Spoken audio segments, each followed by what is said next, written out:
Speaking to Pitbulls 2's head coach, Stuart Spells, after the first team's 12-6 defeat against Hull Seahawks. Stu, as a whole, how do you assess a game like that, a very topsy-turvy, a high-scoring game? It's difficult, really. I thought we was in the game for, first period, second period, we're in the game and it was very tight.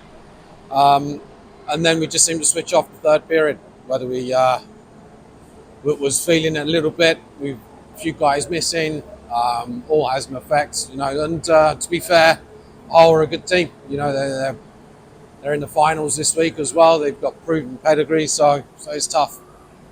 You look at they scored 12 tonight.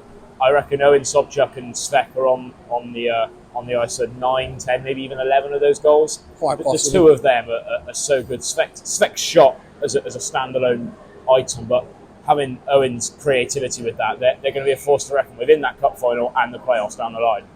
Oh, for sure. Giving them too much time and space on the puck, they're going to punish you, and perhaps we were guilty of that at times, and they reap the rewards. Perhaps a turning point in the game that you were 6-5 up about halfway through the second. You have a 2-on-1 breakaway with Warren and Lewis. Warren's pass doesn't get to Lewis, but it's completely taken out of the play. I don't like to criticise officials, but to me it looked like a clear penalty. It wasn't called, and then within a couple of minutes, you're 7-6 down. You have the major penalty go against you, and it was downhill from there. Was that a turning point, perhaps? Yeah, these decisions, they can have an impact on the game and turn the tide, and momentum's a big thing in any sport, and once that tide turns, it's tough to claw it back. So, for sure, but it's tough. I didn't really see the call myself, so I can't really comment on that.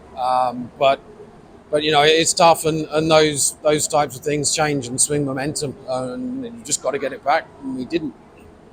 Tomorrow night, the team travels to Romford, a quick turnaround after losing their 8-0.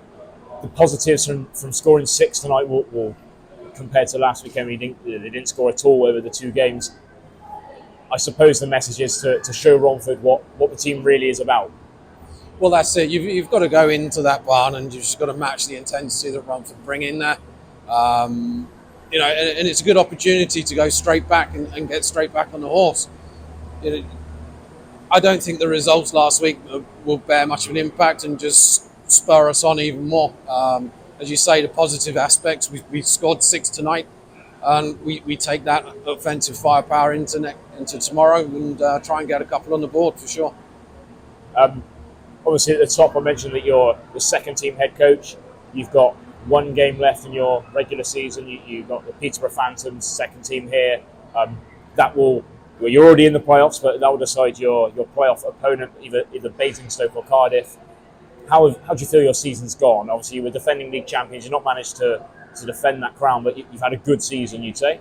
On reflection, yeah. Going into the season, I always said, our goal was top 4, and we're on track to do that. So we'll take that. It's been a very competitive league this year, with the new laws change, with the first team at Basingstoke not icing in the National League. It's really pushed the level of the league up. And I think throughout the season there's been some really tight games, and we've just been on the wrong end of them. I would say people are more worried about playing us than we are of playing them going into the playoffs. And I think it'll be good. I think it'll be close. We'll go either way, which is what, as a spectator, is what they want. As a coach, maybe not the greatest and best on the heart, but definitely going to be for some exciting hockey.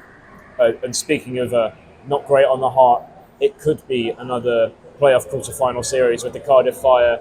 If you beat Peterborough next Saturday here, that will be the case. Is that something that it must be easy to get the players going for a doubleheader like that?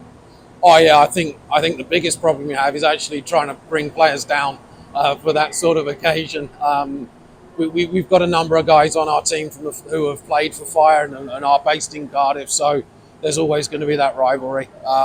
It'll be intense, it always is. Look at last season's playoffs where we had Cardiff. Again, it was tight right down to the wire, and I won't expect it to be any different again this year. obviously the aim is to get to Haringey to play in that Final Four. It's against a team like Guildford, perhaps, or even Haringey, there's top two. Do you feel, I don't want to say they're a step ahead of the rest of the league, but do you feel like they're tough opponents for anybody?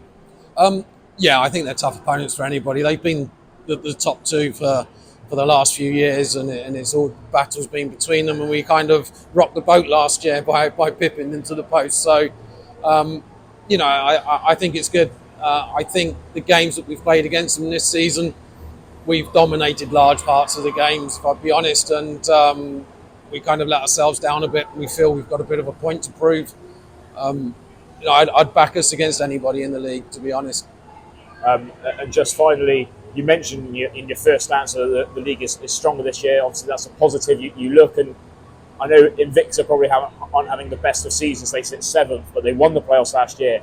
Is it good knowing that you go into the playoffs as a league, knowing that you're probably saying the top 7 all have a realistic chance of lifting silverware in the playoffs? Oh, for sure. It's been great. I've always said, we want to strengthen the leagues, we want to strengthen the depth, have more competitive games, and we've got that.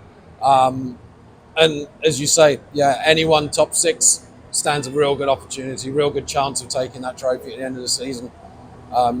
Just getting into the top 4 will be a good opportunity to show what we can do. And I think all the games are going to be close and exciting. You won't be able to tell either way. And I know I said and finally to the last one, but do you feel like you have a point to prove? Because the playoffs last year, you really did disappoint in that game against Invicta. You were blown out of the water by them, it must be said. Do you feel like there's a bit of a chip on your shoulder, perhaps, if you get to Alexandra Palace? Oh yeah, last year the guys were hugely disappointed after the run we had in the season. But if I'm being completely honest, I think when we got to the finals weekend, I think we were a bit beaten up and light on numbers, which is something we've rectified this year. Got much stronger in depth with the team. We've had a couple of guys out tonight with the first team as well. That shows that it's something we're looking to build upon and continue. Right, cheers, Stu. Okay, thank you very much.